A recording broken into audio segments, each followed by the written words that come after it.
Welcome back to Honest Independence. In this video, we're doing a head-to-head comparison of two different slings I've used over the years, the toileting sling and the general purpose head support sling. Spoiler alert, I currently use the general purpose head support sling as my absolute go-to for all transfers. Whether I'm moving to and from the bed, my wheelchair, or the commode, it just delivers the best all-around comfort. For me and many others, that built-in head support is a massive deal. If you struggle to hold your head up without help, the last thing you want mid transfer is your head suddenly flopping backward because your neck muscles call it quits. This sling gives you three different loop lengths for both the legs and the head, giving you a ton of flexibility in how you position yourself. Personally, I run a very specific setup: head straps on the shortest loops, leg straps on the longest loops. This keeps me in a full near sit up position, which makes landing onto any chair shaped thing infinitely easier. And despite keeping me upright, it doesn't aggressively force my back or hips to bend during takeoff or landing on a bed. As someone with four titanium rods in my back and anchoring screws in my pelvis, I can tell you that sudden drastic posture shifts are an absolute one-star experience. The gradual transition this sling offers is a massive favor to my spine. Of course, you can mix and match the loops to find your own sweet spot, allowing you to choose anything from a full sit up to an almost completely reclined position, while remaining completely secure. And despite its name focusing on head support, it actually offers way more security for your bottom as well compared to the toileting sling, which is designed to specifically to give your backside a lot of breathing room. Let's talk about that toileting sling. Its main design goal is to keep you in a full sitting position while leaving your underside completely clear so you can sit directly onto a commode or toilet seat. Look, there are definitely niche use cases for it, like if someone can transfer to a bed independently without a hoist, but just needs a hand in the bathroom. But if you're already relying on a hoist for all your transfers anyway, save yourself the hassle and just stick with the general purpose head support sling. The toileting sling has zero head support, relies on a Velcro strap to hold you in place, and leaves your bottom feeling a bit too exposed for comfort, which can honestly feel a bit sketchy.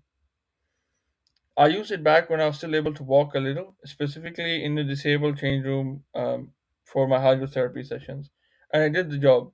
But once I transitioned to using a hoist full time, I migrated to the general purpose sling and never looked back. It just feels vastly safer. Now, I know what you're thinking, but how do I use the bathroom if the general purpose sling covers my bottom? While it's not technically designed to be left underneath you on the toilet or anywhere, if you want to avoid the constant choreography of removing and reinserting the sling and readjusting it until it's comfy, you can actually slide the bottom portion of the fabric upward out of the way before you land. If you head over to the CHS website to browse their Elevand slings, like the two I'm covering today, you'll notice you can choose between fabric and mesh. I'll be completely frank, my toileting sling was full fabric and it was fine. But my general purpose sling is mesh, and honestly, I recommend going for the mesh option every single time, regardless of which sling you choose. Why? Because mesh slides beautifully against bare skin. When you're transferring to a commode with bare legs, there is always going to be some friction as the hoist lifts you up or sets you down. Mesh handles that smoothly, and it glides effortlessly against clothes too, meaning no awkward bunching or skin pinching. Another huge bonus for the mesh is the airflow. It's incredibly breathable. Because it doesn't trap heat, I can actually leave the general purpose sling under me while I'm hanging out in my wheelchair at home, eliminating the need to constantly tuck it back in every time I want to move.